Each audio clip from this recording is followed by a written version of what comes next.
Bueno, esta mañana de feriado estamos con Marisa Conde. Muchas gracias, Marisa, por este momento que te tomás para compartir con nosotros. Marisa da clases en muchas universidades, así que los miércoles, que es el programa, no podía estar en vivo, así que nos hicimos este ratito para charlar. No necesita que la presente, pero voy a decir que es docente especialista en educación y videojuegos, es miembro del equipo del máster en videojuegos en la Universidad de Valencia, especialista en tecnología educativa, es profesora de informática y sobre todo, y lo que más me apasiona a mí, es una persona súper inquieta, muy creativa, siempre está pensando propuestas nuevas, así que es un placer poder charlar con ella. Muchas gracias. Muchas gracias a Bueno, Marisa, hoy el tema que nos convoca es poder pensar relatos que se salgan del entorno concreto en el que estamos y se puedan trasladar a otros espacios, como puede ser pensar un relato que incluya alguna instancia de realidad aumentada. ¿Qué es esto de la realidad aumentada? Bueno, la realidad aumentada lo que pretende es poner, o sea, trabajar, por un lado, la realidad que tenemos y superponerla con otras capas que las podemos ver, bueno, con unos lentes especiales en general, porque de otra manera no la podríamos ver, aunque, bueno, hay otras herramientas en la computadora que las podemos instalar y podemos trabajar también. Eh, Bueno, eso es, digamos, sintetizando el concepto de realidad aumentada, ¿no? Hay personas que, bueno, por ejemplo, que interpretan como realidad aumentada el código QR, y el código QR es otra cosa, no es realidad aumentada. Ay, Eh, ¿cómo lo podríamos definir? claro, porque y lo que es, mira, yo tengo acá, espera que esto se quiere sacar. Esto, por ejemplo, son marcadores, acá, marcadores de Ajá, realidad, ¿sí? ajá, Esta herramienta es una herramienta gratuita que funciona con una aplicación. Vos te podés descargar este cubo y armarlo. Y cuando vos enfocás, hay diferentes áreas. Entonces podés trabajar desde biología, con ciencias naturales, con el cuerpo humano, en la historia. Bueno, ya hay como modelos. Lo interesante de esto es que cuando vos decidís con qué trabajar y vas girando, digamos, la imagen que vos tenés generada por esta realidad aumentada gira de la misma forma. O sea, ajá. podés ver un cuerpo con todos sus perfiles, ¿no? Entonces Ujú. uno dice, bueno, quiero ver el cuerpo humano o el aparato circulatorio, por decirte, porque en realidad tiene muchos modelos ya desarrollados.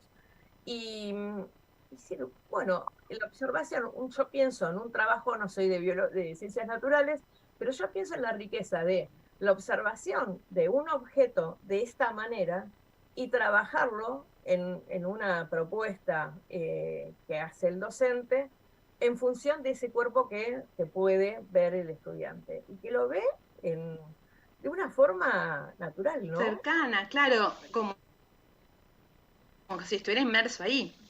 Tal cual, tal cual. Y, o sea, requiere, primero, bueno, otras competencias y después lo que requiere es pensar otro tipo de trabajos, ¿no? O sea, entonces yo digo que cuando uno utiliza, primero, bueno, justamente la planificación, saber qué quiero que hagan, cuáles son mis objetivos de aprendizaje. Y cuando tengo eso en claro, busco la herramienta y la herramienta ver las posibilidades que brinda y en definitiva, digamos, cómo pueden ellos generar conocimiento con esa herramienta. Eh, Ujú. es muy interesante y, bueno, ya te digo, tiene como muchas categorías que uno puede utilizar, ¿no? Esta sería como una forma sencilla. Yo he trabajado, por ejemplo, con Go Spaces, que también es un entorno, no es realidad aumentada, ahí es realidad virtual, que también es otra diferencia, ¿no? No es lo mismo.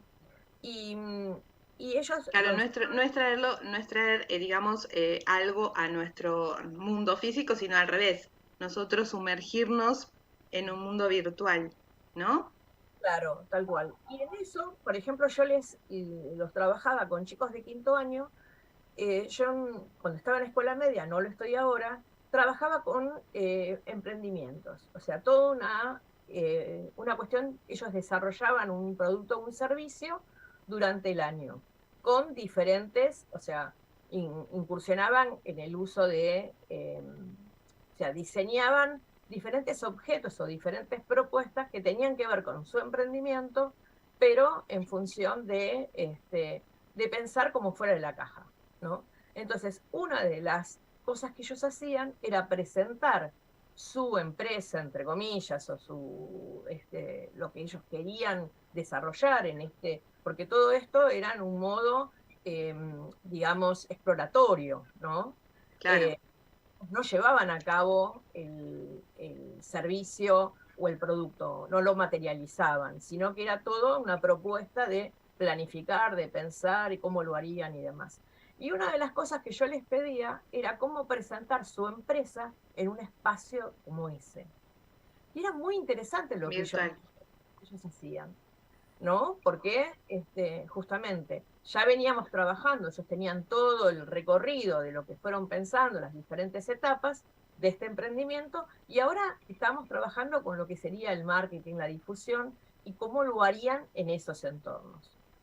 Eh, Un entorno donde uno cuando entra puede ver como en exposición su propuesta, sus productos.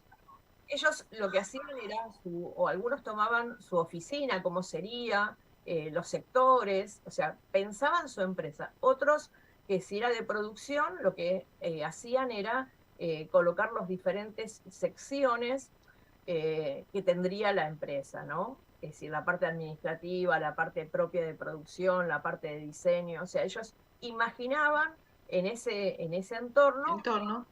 cómo sería el emprendimiento si lo llevaran a cabo, si lo materializaran. Entonces era muy interesante ese tipo de cosas. Ejercicio, claro, exactamente. Y también, digamos, puesto en marcha realmente es, digamos, interesante ver o pensar qué llegada puede tener un emprendimiento expuesto de esa forma, ¿no? Hubo hasta te digo, algunas cuestiones, por ejemplo, algunos chicos que han desarrollado, a partir de lo que trabajamos, han desarrollado su emprendimiento. No fueron, pero que lo concretaron, Claro, ¿no? No te digo que fueron muchísimos, pero ya nomás uno siente una satisfacción cuando vos lográs que lo que estamos trabajando en el aula trasciende el aula y realmente totalmente. involucra a la familia también, ¿no? Totalmente. Entonces, Digamos, esto que nos estás contando de poder pensar en este universo virtual, eh, cómo poner un negocio o cómo mostrar una propuesta de un emprendimiento, ¿qué tan lejos está de la propuesta de un metaverso? No es muy bastante cercano a lo que nos propone el metaverso? sí, sí, sí, porque es una representación de la realidad, de lo que propone el metaverso. Hay otras herramientas que uno puede indagar. En Mozilla tiene un entorno que es gratuito, experimental, para que porque todo esto, primero hay que animarse a meterse, a meter mano y ver las posibilidades que tiene, ¿no? Y después ya con una planificación, ¿no? En mente, bueno, ver cómo lo puedo utilizar. Pero primero va la planificación, porque por ejemplo GoSpaces primero comenzó como una herramienta gratuita y Claro, después pasó a pago, imposible para nuestros bolsillos docentes argentinos. Pero claro. eso pasa con muchísimas herramientas, que uno se casa con la herramienta y después Y después ya, cambian los formatos de uso y te quedas con un montón de material producido que después no lo puedes utilizar. Pero igualmente yo hablo de la indagación, uno tiene que indagar en herramientas, en las posibilidades, bueno, y claramente capacitarse. Porque digamos que también, o sea, van cambiando la modalidad de uso de esas, pero van a ir apareciendo otras. Entonces, al indagar uno ya empieza a entender la lógica de las próximas también, ¿no? Pasa como cuando empiezas a programar, ¿no? Uno empieza a entender la lógica de la programación, cómo funciona, y después el irte de migrar a otro lenguaje es más sencillo, porque vos ya entendés cómo funciona la cosa. Totalmente. Ahora, vos sabés, Marisa, que yo estoy fascinada con lo que estamos charlando, pero me pongo en los zapatos de un docente, no sé, de la escuela primaria o un docente de lengua, ¿no? De la escuela secundaria y dice, no, bueno, esto no es para mí. Sin embargo, yo creo que todos estos son espacios, universos que nos invitan a contar, ¿no?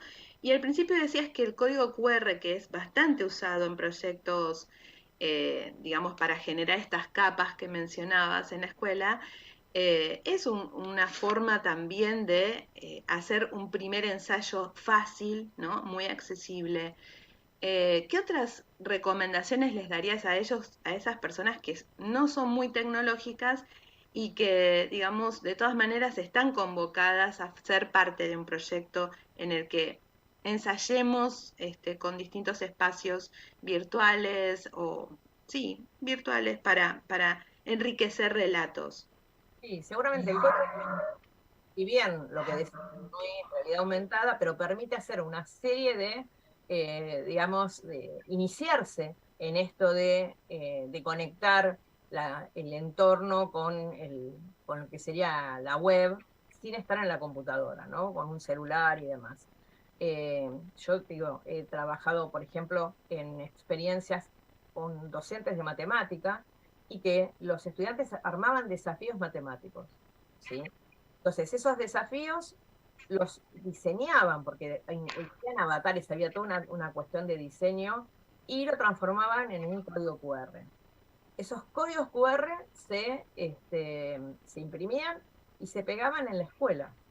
Y se hacía una competencia por curso, ¿sí? O sea, ellos no podían participar, estaban excluidos, pero Claro, invitábamos a los demás cursos a descifrar esos, ay, no me salió ahora. desafíos, esos acertijos. Claro, lo que hacían era en equipo resolver estos acertijos. Y sumaban puntos por curso, o sea, no era una cuestión individual, o sea que, y bueno, y de premio le damos, porque esto se hacía cerca de noviembre, por ahí, una caja de helados, ¡Ay, qué rico! Buenísimo. la zanahoria para que trabajasen.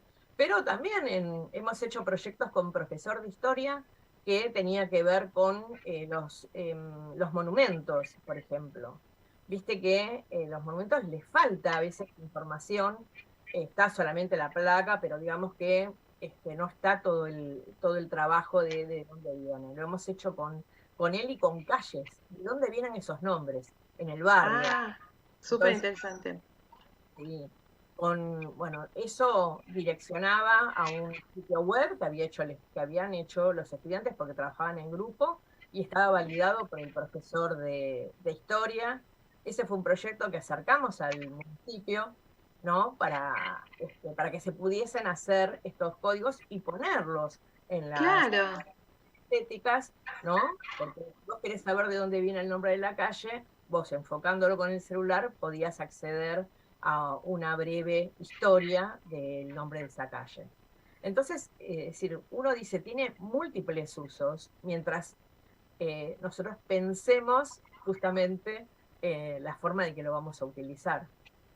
totalmente. Esto me quedo con esto y lo resalto porque me parece interesante, ¿no? Estamos a lo mejor dentro de la escuela muy exigidos por implementar herramientas, pero que nunca, digamos, sea, digamos, la herramienta quien condicione nuestra propuesta pedagógica, ¿no? Sí, perfecto. Mismo si uno lo piensa, en las escuelas hay coros, en las escuelas, o sea que uno lo puede pensar con las diferentes disciplinas. Entonces, yo tengo el coro de la escuela, que de pronto un ensayo o una función, bueno, eso yo lo grabo, está subido a YouTube u otro entorno de video, y hago el código QR y difundo, por ejemplo, lo que hace en esa área la escuela, ¿no? Claro, A los padres. totalmente.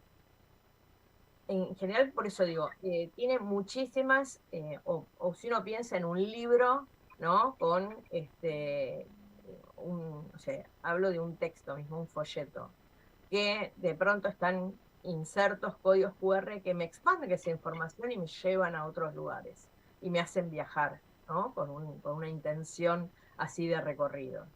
Así que no hay que pensar justamente cómo enriquecer, ¿no? Y cómo utilizarlos. Yo mismo en proyectos, por ejemplo, las salidas escolares, suponete, donde vos tuvieses un código QR para la ficha del estudiante, que Claro, accediera a los docentes. Y bueno, tenés que, les pasa algo y bueno, esa información de que es alérgico, ¿no? Todas esas cuestiones que hacen a la salud de los estudiantes, bueno, tenerlo en un código QR y que, por supuesto, bueno, con cuidado con una contraseña, ¿no? El acceso me refiero, que el docente o el médico que asiste a ese chico pueda tener esa información básica de salud. claro, sin necesidad de llevar biblioratos o mucho papel.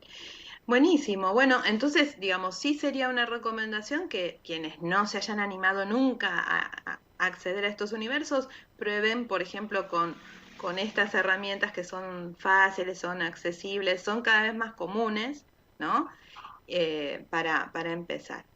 Bueno, Marisa, un gusto realmente. Muchísimas gracias por compartir este ratito con nosotros y bueno, seguimos hablando seguramente en otro momento. Un beso grande.